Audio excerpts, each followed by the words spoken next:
Hi అందరికీ ముందుగా విశ్వాస నామ సంవత్సర శుభాకాంక్షలు. మా ఇంట్లో ఉగాది ఎలా జరిగిందో ఇప్పుడు మీరు చూసేయండి. సో ఉగాదికి ఏమేమి చేసుకుంటామో ఎలా చేసుకుంటామో అన్నీ మీకైతే చూపిస్తాను.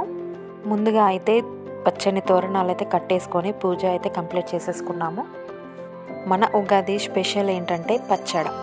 సో అదైతే పూజ అయిపోయిన తర్వాత మేము పచ్చడి అయితే ప్రిపేర్ చేసుకున్నాము. పచ్చడికి కావలసిన పులుపు, చేదు, కారం, తీపి అన్నీ వేసేసుకొని పచ్చడి అయితే రెడీ చేసి పక్కన పెట్టేసుకున్నాము.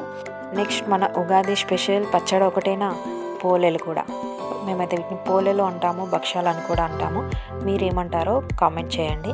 నేను ఇక్కడ పోలేలు చేయడానికైతే 1/2 kg పప్పుని 1/2 kg చక్కెరని తీసుకున్నాను.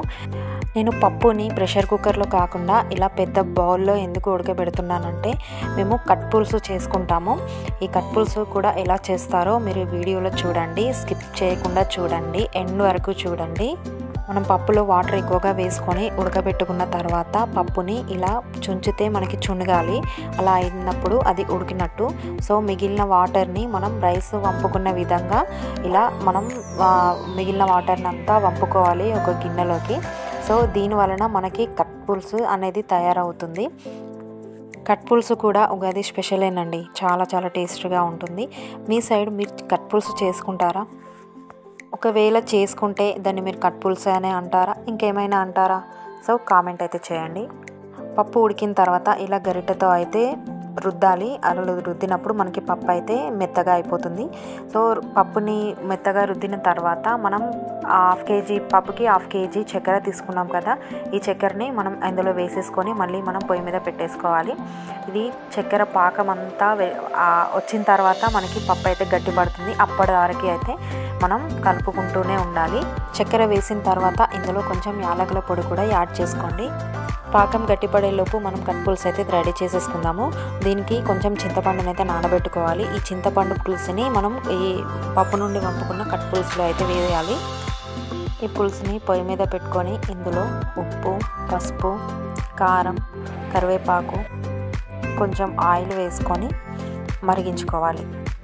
పులుసు కాస్త మరిగిన తర్వాత దీన్ని వేరే బౌల్లో తీసుకొని అదే బౌల్లో ఆయిల్ వేసుకొని కొత్తిమీరలు, లవంగం, మిరియాలు, ఆవాలు, జీలకర్ర, పచ్చిమిర్చి, ఆనియన్, కరివేపాకు ఇవన్నీ వేసుకొని బాగా వేగనివ్వాలి.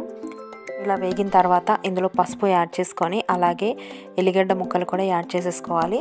ఇవన్నీ మంచిగా గోలిన తర్వాత ఈ కట్ పులుసుని ఇందులో పోసుకొని ఇంకాస్త మరగనివ్వాలి. ఇందులో కొంచెం జీలకర్ర పొడి అండ్ మెంతి పొడి కూడా యాడ్ చేసుకోవాలి, టేస్ట్ బాగుంటుంది. చారు మరిగేలోపు పోలేలు అయితే చేసేద్దాం. పప్పు అయితే దగ్గర పడినట్టే మనకి పప్పు ఇలా ముద్దలాగా రావాలి. అంతవరకు అయితే మనం పొయ్యి మీద వేడి చేసుకుంటూ కలుపుకుంటూనే ఉండాలి. నేను ఆశీర్వాద్ పిండితోనైతే పోలేలు చేస్తున్నాను. సో పోలేలు ఆయిల్ పెట్టి చేసుకోవచ్చు, పిండితో కూడా చేసుకోవచ్చు. నేనైతే పిండి పెట్టి చేస్తున్నాను. ఓకే అండి, పోలేలు ఎలా చేస్తున్నానో చూసేయండి మరి.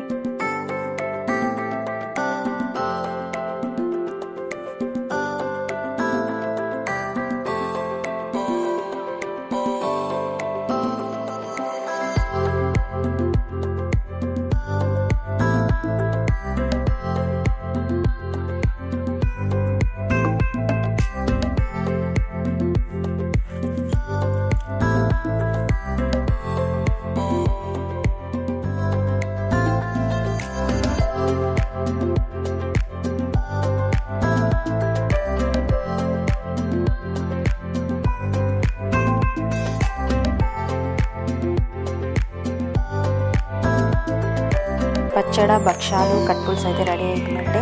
సో భక్ష్యాలను పచ్చడ మేమైతే దేవునికి పెట్టేసి దండం పెట్టుకొని కొబ్బరికాయతో కొట్టుకుంటాము. సో ఇవన్నీ రెడీ అయిన తర్వాత మేము దేవునికి పెట్టేసి కొబ్బరికాయ కొట్టిన తర్వాత మేమైతే తినేసాము. కట్ పులుసు చూడండి ఎంత కలర్ఫుల్గా కనిపిస్తుందో, చాలా చాలా టేస్టీగా ఉంటుంది. మీకు ఎవరికైనా ఈ కట్ పులుసు తెలియక ఉండుంటే ట్రై చేయండి, చాలా బాగుంటుంది.